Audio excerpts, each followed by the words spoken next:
Tanto Miguel de Unamuno como José Ortega y Gasset representan la cumbre del pensamiento filosófico español, de España, desde luego.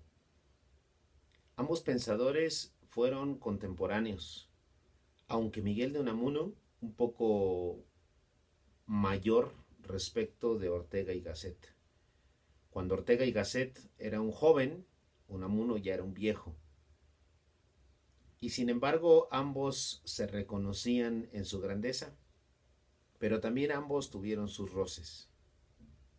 Esa es una historia que no nos corresponde al 100% contar ahora, pero que refiero porque nos vamos a dedicar unos minutos a hablar acerca de ellos.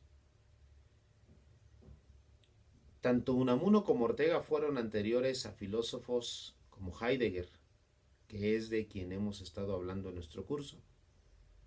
Por lo tanto, las categorías que utilizan ellos no son las categorías conceptuales que utiliza Heidegger. Eso vale la pena aclararlo para no darnos falsas expectativas.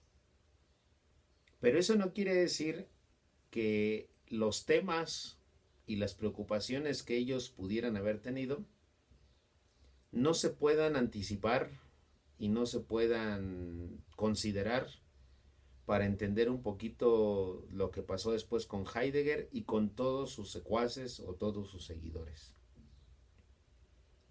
Si pudiéramos identificar una corriente de pensamiento germánico, anglosajona, oficial, canónica de la filosofía, diríamos que del lado de Heidegger existieron otros filósofos que fueron sus seguidores o sus detractores y que tomando las categorías que el mismo Heidegger utiliza, pues responden con sus filosofías a esos conceptos en particular. Pero hay otra vía, y es la vía también de los detractores de Heidegger, desde la fenomenología y desde un sistema de pensamiento que ahora se le llama el personalismo, que muy puntualmente tratan de responder o de dar opciones o de ofrecer alternativas o de ofrecer una filosofía muy consistente respecto de los temas que le interesaban a este pensador que es considerado fundamental en el siglo XX y que, como ya dije antes, se nos obliga a su acercamiento y a su lectura y a su promoción entre nuestros estudiantes del bachillerato. Precisamente por esto es urgente que esta segunda vía sea enseñada, sea mostrada, sea compartida y exhibida, pero también que se hable de sus antecedentes. Y en sus antecedentes están precisamente por un aspecto, al menos, de relación, la filosofía de Unamuno y de Ortega, y ahora voy a decir por qué. Resulta ser que en el caso de Miguel de Unamuno, teniendo como prueba y como base algunos de sus textos, entre ellos el más célebre, que se llama Del sentimiento trágico de la vida en los hombres y en los pueblos, podemos encontrar en esa obra y en otras de él, como en Mi religión o como en La agonía del cristianismo, al menos en esas tres, si no es que en muchas más, mucho de lo que podemos considerar como una puesta en guardia, como les había dicho en anteriores entregas, respecto del pensamiento oficial o canónico de la filosofía que nos lleva por los caminos de la fenomenología y que nos lleva por los caminos del existencialismo. El mismo Unamuno puede considerarse una especie de existencialista porque fue admirador, seguidor y promotor e interlocutor de las ideas del primero de todos los existencialistas que ya revisamos antes, de Søren Kierkegaard. Unamuno lo admiraba mucho, incluso aprendió el danés para poder leerlo en su lengua nativa y para poder enseñar algunas de sus ideas. A Miguel de Unamuno le preocupan varios aspectos de la vida filosófica de entonces. Siendo él un filósofo, incluso siendo rector de la Universidad de Salamanca, tenía este tipo de preocupaciones. Lo dice en sus poesías, lo dice también en sus obras filosóficas. Las preocupaciones eran como las siguientes.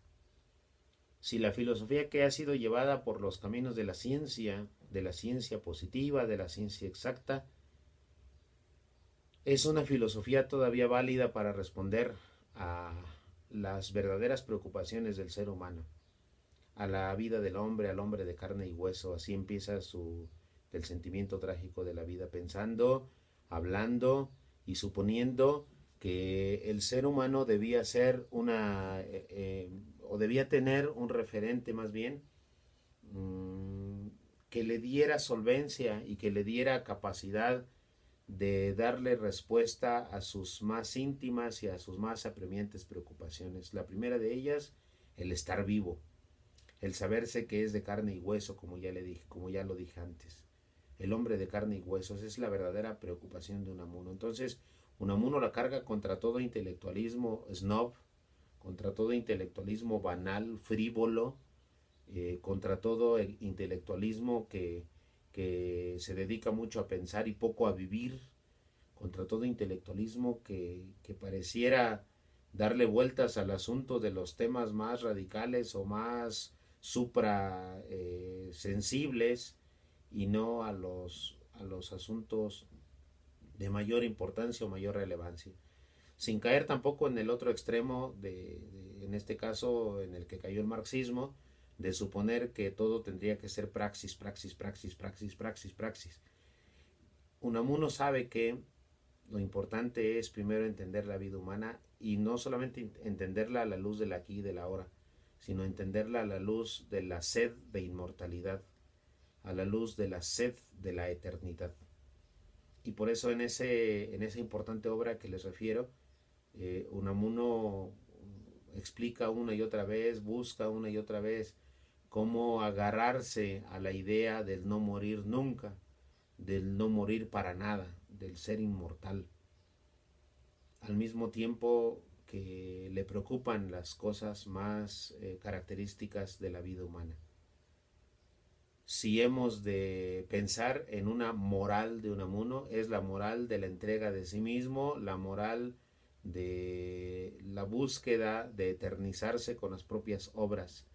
Si has de morir, dice Unamuno, que tu muerte no sea en vano, que no sea una muerte que lleve al olvido, que perdure tu memoria, que se diga de ti que no debiste haber muerto nunca, que vivas todos tus días como si no fueras a morir nunca, pero en el sentido de que tuvieras que eternizarte con tus obras, que tus obras sean lo máximo que puedas hacer, que todo lo que hagas sea como si te fuera la vida en ello. Él en alguna oportunidad le dijeron que era un hombre de letras y dice, no, no, no, yo no soy hombre de letras, ni que fuera una tabla donde se escriben cosas, ¿no? Yo no escribo para pasar el rato, sino la eternidad, ¿no? O sea, esas bellas palabras es como si dijera, aunque sea mi tarea o mi vocación el escribir, yo tengo que escribir de tal manera que eso sea para la eternidad, que eso sea para siempre.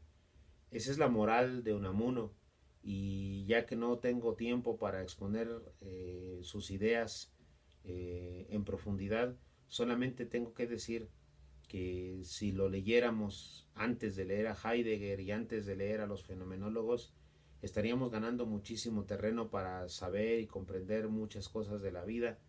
Para mí es un verdadero maestro, es un verdadero filósofo, es un verdadero pensador, nada frívolo. Él decía, por ejemplo, que la ciencia en general es ciencia de lo muerto, porque no se puede estudiar lo vivo, lo dinámico, lo audaz, lo que está palpitante de energía. Si se le tuviera que estudiar, se le tiene que matar para ver cómo es eso, cómo es aquello, cómo es lo otro. Y los conceptos son conceptos muertos. Unamuno decía que lo verdaderamente vivo está palpitando, está fluyendo, está sintiéndose en esta misma vida que tú y yo podemos sentir ya que estamos vivos. Y eso es lo que Unamuno quería. Por fin, Unamuno era más partidario de las cuestiones de la fe más que de las cuestiones de la razón. Por eso se le acusa de tener un talante un tanto luterano, un tanto calvinista, pero creo yo que lo más importante de Unamuno es que lo podamos leer y lo podamos comprender. Por otra parte, de Ortega y Gasset también podríamos decir muchísimo. Mi tesis de licenciatura la hice en torno del pensamiento de José Ortega y Gasset, pero ahora solamente puedo decir, para efectos prácticos, de provocar un poco la discusión o la contraposición de todos estos pensamientos que pululan o que prevalecen o que permean el ámbito de la filosofía actual. Puedo decir de José Ortega y Gasset que cuando José Ortega y Gasset en 1914 escribió su primera gran obra, porque ya era escritor desde antes, desde luego, pero su primera gran obra filosófica, que así le consideran tanto críticos como promotores, es Las Meditaciones del Quijote. En ese libro es donde da su frase célebre que todo estudiante, al menos de bachillerato, debe conocer, ya no digamos los de las licenciaturas en filosofía. En ese libro de Las Meditaciones del Quijote dice: yo soy yo y mi circunstancia, y si no la salvo a ella, no me salvo yo. En esa obra, José Ortega y Gasset pues dice esto, y nos da a entender pues que si nosotros a nuestro alrededor podemos captar cuál es el sentido y el reclamo y la exigencia de nuestra circunstancia, es nuestro deber salvarlas. ¿Y cómo es eso de salvarlas? Dice ahí mismo en las Meditaciones del Quijote algo como lo siguiente: dado un hecho, un hombre, un libro, un temor, lo que sea, llevarlo por el camino de su vocación, de su cumplimiento, de tal manera que llegue a ser lo que debe ser, de tal manera que dé en él el sol infinitas reverberaciones, ¿no? Algo así dice. ¿Qué es lo que nos trata de decir? Dice, eso es amor, el amor al cumplimiento pues de lo amado. Cualquier cosa y cualquier sentimiento, cualquier persona, es nuestro deber ayudarle a llegar a la plenitud de su significado y de su existencia. Eso para Ortega y Gasset es el amor. Imagínense, llevar todo a la plenitud de su verdadera esencia, de su verdadera vocación, de su llamado, de lo que ha sido llamado a ser o a hacer en la vida, en el mundo. Si lo entendiéramos, tendríamos que aceptar que si nuestra vocación es estudiar, tendríamos que hacerlo lo mejor posible y llevar a su plenitud la tarea del estudio para que dé en esa tarea el sol innumerables reverberaciones, ¿no? Que brille con luz propia, que se exalte, que se note que ha sido lo mejor que podemos hacer. Esa es ya una moralidad práctica también respecto del el señor José Ortega y Gasset. Si nuestra existencia debe ser auténtica, entonces tendría que ser una existencia que lleve y llegue siempre a la plenitud de su significado y de su cumplimiento según nuestra propia vocación. Esta sola idea de Ortega y Gasset nos debería bastar para entender todo lo que implica y lo que se requiere o lo que significa el pensamiento y la filosofía, una verdadera filosofía muy práctica y que nos lleva a ser mejores. Y hablando de ser mejores, precisamente en otra de sus obras capitales, publicada en 1930, pero ya preparada con ensayos previos y que se llama La rebelión de las masas, ahí Ortega y Gasset acusa a la civilización actual, acusa a la moralidad actual de su tiempo, desde luego, de ser una moralidad muy baja. ¿A qué se refiere con una moralidad muy baja? Una moralidad banal. ¿A qué se refiere con eso? A que la gente no está dispuesta a hacer más que lo que a veces se puede ser con lo mínimo. Es decir, el enemigo número uno para Ortega y Gasset es la mediocridad del hombre de su tiempo. En contraparte, él cree que es importante promover la excelencia en todo, pero no la excelencia al tipo industrial, no la excelencia al tipo supérate a ti mismo, sino la excelencia en cuanto a que uno logre desarrollar sus máximas capacidades, como fue lo que expliqué anteriormente a propósito de la obra de las Meditaciones del Quijote. A eso se refiere Ortega y Gasset con ser egregio, con ser noble, con ser excelente. Y precisamente la rebelión de las masas se ocupa de explicar cómo debe ser la nobleza o la aristocracia. No una aristocracia como la de las clases sociales en la Edad Media o en el feudalismo, sino una aristocracia del pensamiento, una aristocracia del espíritu, una aristocracia de lo que corresponde a cada uno de nosotros desplegar con nuestras potencialidades, desplegar con nuestras capacidades y que lleguemos a ser lo mejor que podemos hacer. A eso se refiere con el término nobleza a grandes rasgos, y cuando habla de la rebelión de las masas dice que lamentablemente el mundo ya está puesto para que quienes triunfen sean los mediocres. El mundo está puesto para que quienes sobresalgan sean los que no merecen realmente, porque no han hecho ningún mérito. Y en ese sentido se asemeja a lo que dice Miguel de Unamuno acerca de los parásitos espirituales. Dice que hay mucha gente en el mundo que goza de las mieles del progreso, de la civilización, de los avances que grandes hombres han hecho, y que nosotros o la gente de nuestro tiempo, hablando Unamuno de su tiempo, pero transponiéndolo al nuestro, nosotros no tenemos más que gozar de esas mieles. Y muchas veces ni siquiera nos damos cuenta. Los avances tecnológicos, científicos, o de todo tipo que haya, los disfrutamos a veces sin ser agradecidos, a veces sin hacer lo posible por merecérnoslo, y como dice Ortega y Gasset, viviendo como señoritos satisfechos. El señorito satisfecho es el que siente que no le debe nada a nadie y que por eso puede hablar de lo que sea, y por eso puede opinar de lo que sea, y por eso puede hacer lo que sea. Y por eso esta especie de hedonismo de nuestro tiempo, en el que todo se fundamenta eh, tomando en cuenta nuestros simples y llanos y a veces muy banales gustos. Lo que me gusta, lo quiero. Lo que me gusta, lo hago. Lo que no me gusta, lo desprecio. Lo que no me gusta, no lo valoro. Muchas veces este no debería ser el criterio. El criterio tendría que ser lo que me funciona, lo que me sirve, lo que me lleva a ser mejor, lo que me puede hacer que yo pueda desplegar mi propio yo, mi propia persona, mi propia vida de la mejor manera. Si Heidegger hubiera existido antes que estos dos pensadores, ellos hubieran sido sus maestros, le hubieran explicado cómo debe ser una vida, cómo debe ser la verdadera vida, qué tipo de moralidad hace falta para que nuestra vida tenga sentido.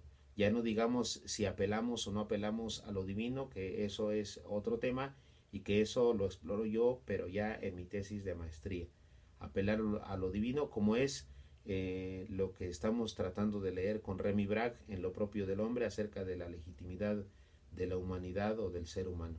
Entonces, basten estos dos ejemplos, tanto de Unamuno, de la generación del 98, como de Ortega y la Escuela de Madrid, para que podamos tener un antecedente y entender toda la corriente de pensamiento que sucedió o que estuvo después de Heidegger, y que trata de interpelarle y que trata de orientarnos acerca de una filosofía llamada del personalismo, y desde la fenomenología interpretada de otra manera, que no desde el canon mismo de la filosofía como nos lo marcan nuestros programas de estudio, al menos para el caso del bachillerato. Ha sido un gusto y un placer. Ojalá que podamos continuar con nuestras charlas de filosofía. Muchas gracias.